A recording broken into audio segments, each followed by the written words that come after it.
भीष्म पितामह की अधूरी प्रतिज्ञा और पितृऋण। कुरुक्षेत्र के महान योद्धा प्रतिज्ञा पुरुष गंगापुत्र भीष्म पितामह, जिन्होंने जीवन भर धर्म का पालन किया, जिनके वचन को देवता भी नहीं तोड़ पाए। महाभारत युद्ध में जिन्होंने अपनी इच्छा से मृत्यु को चुना। लेकिन क्या आप जानते हैं, इतना महान पुरुष भी स्वर्ग पहुंचकर अशांत हो गया था। हाँ, भीष्म पितामह स्वर्ग में भी चैन से नहीं रह पाए। स्वर्ग में देवताओं ने उनका स्वागत किया। इंद्रदेव ने कहा, गंगापुत्र, आपका स्वागत है। आप जैसे महापुरुष का आगमन स्वर्ग को गौरवान्वित कर रहा है। लेकिन भीष्म का मुख उदास था। उनकी आंखों में शांति नहीं, बेचैनी थी। देवराज इंद्र ने पूछा, पितामह, आप प्रसन्न क्यों नहीं हैं? भीष्म ने भारी स्वर में कहा, देवराज, मुझे यहाँ सुख नहीं मिल रहा। मेरे सामने अमृत है, स्वर्ण है, अप्सराएं हैं, लेकिन मेरी आत्मा तड़प रही है। हर बार जब मैं अन्न का ग्रास उठाता हूँ, वह राख में बदल जाता है। पानी की हर बूंद अग्नि बन जाती है। क्या यही मेरा भाग्य है? मैंने जीवन भर धर्म निभाया, दान किया, वचन निभाया, तो फिर यह सजा क्यों? देव सभा में सन्नाटा छा गया।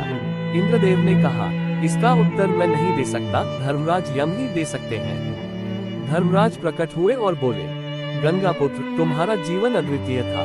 तुमने अपना सर्वस्व धर्म और प्रतिज्ञा के लिए त्याग दिया। लेकिन हर मनुष्य 3 ऋण लेकर जन्म लेता है, देव ऋण, ऋषि ऋण और पितृ ऋण। पहले 2 तुमने चुका दिए, लेकिन तीसरा ऋण अभी अधूरा है। भीष्म चौंक पड़े। पितृ ऋण, मैंने तो हमेशा कुल की रक्षा की, अपने पूर्वजों के नाम को गौरवान्वित किया, तो फिर कौन सा ऋण बाकी रह गया? धर्मराज बोले, तुमने आजीवन ब्रह्मचर्य का पालन किया।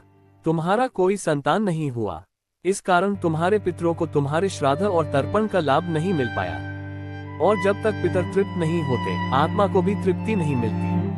भीष्म ने कपकपाती आवाज में कहा, धर्मराज, ये तो मेरे वचन की विवशता थी।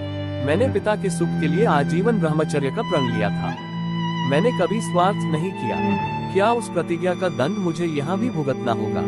धर्मराज गंभीर स्वर में बोले, नहीं पितामह, ये दंड नहीं है, ये कर्म का विधान है। तुम्हारा दोष नहीं, परंतु अधूरा ऋण तो अधूरा ही रहता है। भीष्म ने फोल्डेड हैंड्स करके कहा, धर्मराज, मैं न्याय नहीं मांग रहा, बस एक अवसर चाहता हूँ ताकि मैं अपने पितरों को तृप्त कर सकूं। मुझे भूलोक पर जाने का अवसर दीजिए। देव सभा में हलचल मच गई। देवगण आपस में चर्चा करने लगे। किसी आत्मा को स्वर्ग से भूलोक भेजना नियम के विरुद्ध है। लेकिन तब सूर्यदेव ने कहा, कर्ण को जैसे पितृऋण चुकाने का अवसर मिला, वैसे ही भीष्म को भी यह अवसर मिलना चाहिए, क्योंकि उनके त्याग ने ही धर्म को जीवित रखा था। धर्मराज ने घोषणा की, गंगापुत्र, तुम्हें 16 दिनों के लिए भूलोक पर भेजा जाता है।